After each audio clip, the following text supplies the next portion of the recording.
The Marlins' lack of talent is quickly becoming evident when it comes to playing the best teams in baseball.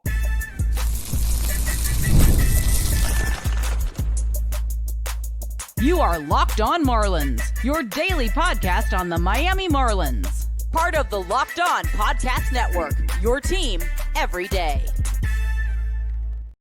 Welcome into Locked On Marlins. I'm your host, Jeremiah Geiger. Go hit me up on X at Jeremiah Geiger2. And thank you for making Locked On Marlins your first listen of the day. It's part of the Locked On Podcast Network, which is your team every day. Make sure you hit subscribe to the YouTube channel, leave a like, and leave a comment. And on today's show, I'm going to be talking about the Marlins' lack of talent that is quickly becoming exposed when it comes to playing the best teams in the National League and in baseball as a whole. I'm going to talk about Clayton McCullough's decision-making, why I just couldn't agree with a couple decisions he made in Tuesday's game against the Mets. And finally, my concern level when it comes to a few players who are struggling for the fish moving forward. Can they right the ship? But before all that, I want to remind you that today's episode is brought to you by Monarch Money. Take control of your finances with Monarch Money. Use code LOCKEDONMLB at monarchmoney.com for 50% off your first year. And to preface this episode, I just want to say if I sound a little off, I am dealing with an illness, so bear with me. Still a lot to talk about, just don't sound 100% myself. But the Marlins, let's talk about the talent disparity for the Marlins when it comes to competing with other teams and the playoff teams and being in that upper echelon. It's so clear the Marlins just don't have the ball players. They don't have the talent. You look at the New York Mets, who have now taken 4 games out of 5 from the Marlins to start the season. Juan Soto, Pete Alonso, Francisco Lindor, the list goes on and on. The Marlins don't have any of those guys. They don't have a superstar.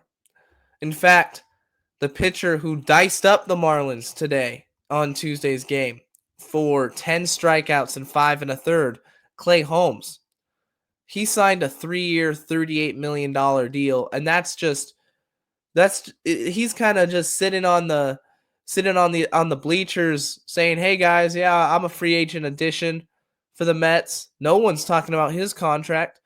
Do you think the Marlins, Bruce Sherman, would spend close to $40 million on a player for a multi-year deal? No way. Marlins don't spend money. The Mets do, and the Mets win games, and now they've won 4 out of 5 to start the season. The final game of the series is Wednesday. Max Meyer will be starting. Hopefully, the Marlins can avoid the sweep.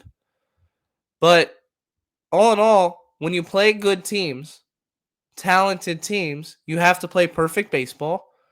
You have to do all the little things right, or you have to outslug them, and you have to be talented yourself. And right now, the Marlins just aren't doing that.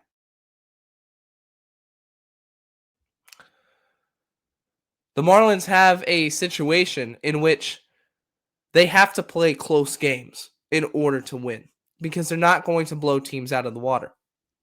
The Mets can, the Braves can, and they've done it to the Marlins. In the Marlins' 5 wins to start the season, they're not blowing teams out. They didn't blow the Pirates out. In fact, they came from behind and walked it off. They won a very close game against the New York Mets, and then they won just a 4-0 kind of pitcher's duel over the weekend in Atlanta. But they're not going to be going out and scoring 10 runs. They don't have the firepower to consistently outslug and out-hit good hitting teams and good pitching teams. One of the concerns I had for this team was the strikeouts, and that was evident on Tuesday as well. 14 strikeouts. You're not going to win a lot of games when you only have 2 extra base hits and account for 14 Ks. It's not going to happen. They go down 10-5, and the real problem for the Marlins in this past game was when the pitching is off, the hitting can't keep up. The bats for the Marlins are limited in how many runs they can score. They still haven't scored above 5 runs in a single game. 10 runs in a game feels like a pipe dream. Feels like a fever dream. Just it's hard to envision that. They don't have the talent. And that's on Bruce Sherman. When you don't spend money, when you play small ball and money ball, and you want to find the biggest advantage you can without spending money, it's going to catch up to you. The Mets don't care about that. The Braves don't care about that because the Braves have stars and they've extended their stars to team-friendly deals. The Mets just say, all right, here's an open check. It's not going to buy them a championship per se, but it's putting them in position to compete. It's made them nationally relevant. The Marlins aren't nationally relevant. And it was a fun start to the season with the walk-offs, with the 3 walk-offs against the Pirates. You start out hot, and that's what this team has to do. They have to be scrappy. They have to work out wins. They have to battle. Absolutely, it's a necessity for the bullpen to be lights out. Because we saw how the starters are being handled. They're going 1, 2, third time through the order, you're gone. 5 innings, that's it. So if you're in a game and it's a 1-0 game like it was on Monday, that's your window for winning. Because you're not going to win a game in which you give up 6, 7, 8 runs. If the pitching's not there, just adios. Marlins lose. The pitching has carried the Marlins to start the season. Top 10 in ERA. But the bullpen has to be consistent. And today against the Mets, they weren't. Every single pitcher for the Marlins gave up a run. Fauché, Curry, Henriquez, Arias, all of them. And that's what let the Mets go out and win comfortably. They didn't really feel threatened past the 6th inning. They got a big hit with Pete Alonso. Once they got that big hit, and it was 9-5 in the 6th inning, did you really think the Marlins were going to come back? Because I was sitting there watching the game, and it was 9-5, 10-5, and I'm like, there's no way the Marlins are they just don't have the power. They do not have the sluggers to get back into these types of games. Their profile is hit the ball, draw walks, and hopefully you get a timely hit, which knocks in 1 or 2 runs at a time. And maybe on occasion somebody hits a homer. But if they struggle with runners in scoring position, or they're not getting that timely hit with runners on base to keep the wheels churning, to keep the assembly line going, they're not going to score a lot of runs. The lack of talent is going to be a problem moving forward for this team. The schedule doesn't get any easier. But you know what? That's what you get when you don't spend money. You didn't want to spend. You signed Tim Anderson and Cal Quantrill, Bruce. You want to win more than anybody. Now you're under 500 for the first time this season. It's been a great 11 games. But the last week, I'm starting to see more of the old Marlins and the Marlins that I expected to see this season than that fun team we witnessed on opening day weekend. And if this keeps up, if this style of play, which high strikeout numbers, no power, relying on 1 or 2 guys to get a hit and carry the offense every single game, it's going to be a long season. There's no doubt about that. Coming up next, I'm going to talk to you about Clayton McCullough's decision-making. There's one decision in particular that's just a head-scratcher. I got to dive into it. That's coming up right after this. Are you looking for a snack that's both delicious and nutritious? Crack into a good source of protein with wonderful pistachios. Wonderful Pistachios is one of the highest protein nuts. Each 1 ounce serving has 6 grams of protein, giving you over 10% of your daily value. Plus, they're packed with fiber and better for you unsaturated fats to help keep you feeling fuller longer. If you love the no-shells variety, it's the perfect grab-and-go snack for busy days. Whether you're snacking at your desk, on a road trip, or you just need a quick protein boost, they're always a go-to. And if you love cracking open every shell for that satisfying crunch, the in-shell options are a classic favorite. Wonderful Pistachios is a complete protein. It provides all 9 essential amino acids, and these little green wonders pack a protein punch. So whether you're running between meetings or you're dropping off the kids, Wonderful Pistachios are the snack that works as hard as you do. Get snacking and get cracking with the snack that packs a protein punch. Visit wonderfulpistachios.com to learn more.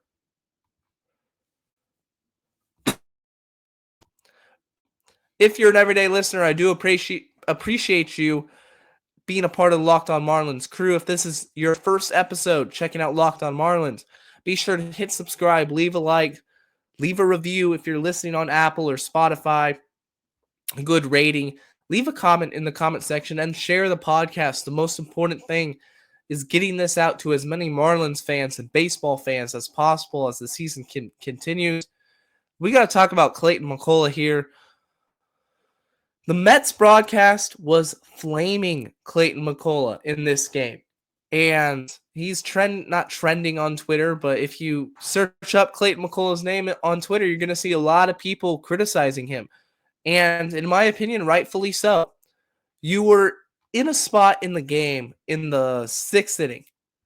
In the bottom of the 6th, the Marlins had just gotten back into it. Otto Lopez doubles. Liam Hicks drives him in with an RBI groundout. And then Derek Hill hits a 2-run home run to bring the Marlins within a single run. It's now New York 6, Miami 5. So the bottom of the 6th rolls around, and you get in a little bit of trouble. There's a little bit of trouble. There's some traffic on the base paths. You decide to walk Juan Soto to load the bases with 1 out and set up a potential double play with Pete Alonso on deck. First off, Ronnie Enriquez is pitching. He's a right-hander. You had Xavier Curry, who I just don't think should be on the Marlins right now. I don't think he's a good pitcher for a major league team. He doesn't have the strikeout stuff. But Ronnie Enriquez is in the game. He throws pretty decent. He's had a decent start to the season. Go after Juan Soto. Why would you load the bases to face someone who's just as good against you, if not better? Pete Alonso kills the Marlins. He's the biggest power threat on their team. Right now, you're sitting in a situation where you're just down by a single run. The game hasn't gotten away from you yet, but we're going to put somebody else on the base paths in order to create a potential double play at every single corner, every single base. And if I'm not mistaken, when they walked Soto, there were runners on 1st and 3rd. So I don't know why they would walk Soto in the first place. You have a potential double play with a runner on 1st. But nonetheless, they do that. And Alonso makes him pay. Bases clearing double, 9-5 Mets. Just like that. And at that point, it felt like a done deal.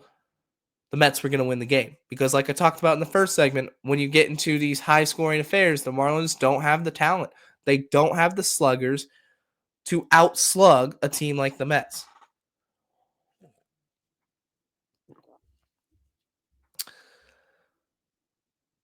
Not only did he intentionally walk Soto, he left the infield in. The infield in isn't going to turn a double play. So if anything, that was McCullough just saying, I'm more afraid of Juan Soto causing damage than I am of Pete Alonso, which to me just doesn't make any sense because Pete Alonso is one of the best hitters in all of baseball against the Marlins, and he's one of the best power hitters in all of baseball in general. And then Griffin Conine is playing a shallow left field against one of the best power hitters. It's a bases clearing double. The Marlins are down 4 runs, and by that time I felt like, yeah, the Marlins just aren't going to come back and win this game. So really head scratcher of a decision there. And I'm a little bit confused as to McCullough, how he handles the bullpen. He seems to really rely on George Soriano so far. Soriano, if you didn't know, has pitched 5 games, 7 innings to start the season, which is the most out of anyone out of the Marlins pen, tied with Lake Bacher for the most games and most innings out of the pen. Why? Soriano should not be the guy that you rely on. This goes back to Monday's game. In a 1-0 game, this is the game that you can go out and win if the bats get going. Soriano comes in late in the game, gives up an insurance run to the Mets. But for some reason, Clayton McCullough likes turning to George Soriano out of the pen. He went to Calvin Fauché really early in this game, in the 5th inning. I don't think that's a situation in which Fauché should be pitching. I get he struggled, but in the 5th and 6th inning, to me, if your starter only goes 4, that's where Enriquez comes in or Curry comes in and gives you 2 innings and saves some of the bullpen arms. So Fauché coming in that situation was a little bit strange to me. I don't think this bullpen has an identity right now. I don't think Clayton McCullough has a firm grasp on how he wants the bullpen to be. I think it's just matchups and analytics and data dictating when each pitcher makes an appearance and when in the game they make an appearance. I'm not sure what model they have, but the bullpen has to be elite in order to give the Marlins a chance to win ball games. I talked about that earlier. And right now, they're hanging on by a thread. Some might say they're a paper tiger. Louis Adio Weiss from Fish on First, I saw a tweet from him earlier. Marlins bullpen is just about last, or very, very close to being last in a lot of expected categories. So like fielding, independent pitching, FIP. So not ERA, what actually happened, but what should happen. They're right at the bottom. And these things, if they even out, the Marlins bullpen is going to look worse as the season continues. So Clayton McCullough has to get a firm grasp on the bullpen. And I want to see a rhythm. I want to see a routine in which guys have set roles. I don't like just seeing Fauché in the 8th inning one night, in the 5th inning the next. Soriano getting a high leverage situation, and when he shouldn't be getting those high leverage situations. Clayton McCullough, just an interesting decision with the Juan Soto and Pete Alonso debacle. Hopefully he firms up his bullpen decisions as well. Coming up next, I'm going to talk about my concern level for a few of the Marlins players that have had a couple slow starts to start the season. Our friends from Monarch Money. Do you ever check your bank account and wonder, where did all my money go? Between dining out, online shopping, and entertainment, it's easy to lose track. That's where Monarch Money comes in. Your personal CFO, giving you full visibility and control over your finances. Monarch Money isn't just a budgeting app. It's a complete financial command center. You can track your accounts, investments, and spending in one place, so you stop just managing your money and you start building wealth. Instead of juggling multiple apps, you can use Monarch to check your finances, track spending, and even plan long-term goals. Managing money with your partner is smoother than ever. You can track shared and personal accounts, set your goals, and stay on the same page without the stress. So take control of your finances with Monarch Money. Use code LOCKEDONMLB at monarchmoney.com for 50% off your first year. That's monarchmoney.com, code LOCKEDONMLB for half off your first year. A reminder, hit me up with any mailbag questions you have. Every Friday is the mailbag episode. I do my best to answer each and every one of your your comments or questions on and answer them here on the show. And in this final segment, I want to talk about a few players whose concern level it might be starting to rise, but there's still plenty of time. So I'm going to tell you whether you should be concerned about them or not. First one is Xavier Edwards. Xavier Edwards came up last season, had a terrific rookie year, hit well above 300, and he's starting to heat up too this season. Average is up to 279. He's the leader in hits so far for the Marlins with 12. But the issue with Xavier Edwards, there's two things. Number one, his defense. He's not playing a great defense at shortstop to start the season, much like last season. And also the strikeouts. The strikeouts I've noticed have been way, way more than I would like to see from somebody with his profile. In fact, he's tied for the team lead in strikeouts with 13. So one more strikeout than he has a base hit. I'm hoping he cuts out that part of his game, because if it continues, I will be more worried about him, because he's not a power hitter who's going to hit a ton of home runs. His value is relied upon getting on base, stealing bases, and a high batting average, putting the ball in play, good bat to ball skills. That's what Xavier Edwards' offensive profile is all about. So it is a little concerning to me that he's striking out at a higher clip than I would expect to start the season. However, he's still a very excellent hitter, and he's going to, I believe, get into a groove, get back in the swing of things, and you're going to see that average rise. And I do think it's only a matter of time before that average is above 300. So all in all, I'm not super concerned with Xavier Edwards. Does have to work on those strikeouts, though. Second player, Jonah Bride. Oh, boy. Jonah Bride. Here comes the Bride. The music is not playing for him to start the season. Certainly after a rookie season in which he had some high expectations coming into this year, being a part of the Marlins, and one of their finds, their good finds of, another team. They get him from the Oakland Athletics in a small trade, and he had a really good stint with Miami last year. It's been awful to start this season, though. Just nothing is working for Jonah Bride. He has 2 hits through the first 11 games of this season, no extra base hits. He's striking out a lot. Batting average .071. The only good thing with Bride is he does draw walks, and that gives him some value, even if he's not swinging the bat really well. If he can still draw some walks, then he's getting on base and is in a position to score a run, But Bride's got to turn it around. He's got to turn it around fast. He is one of the players in which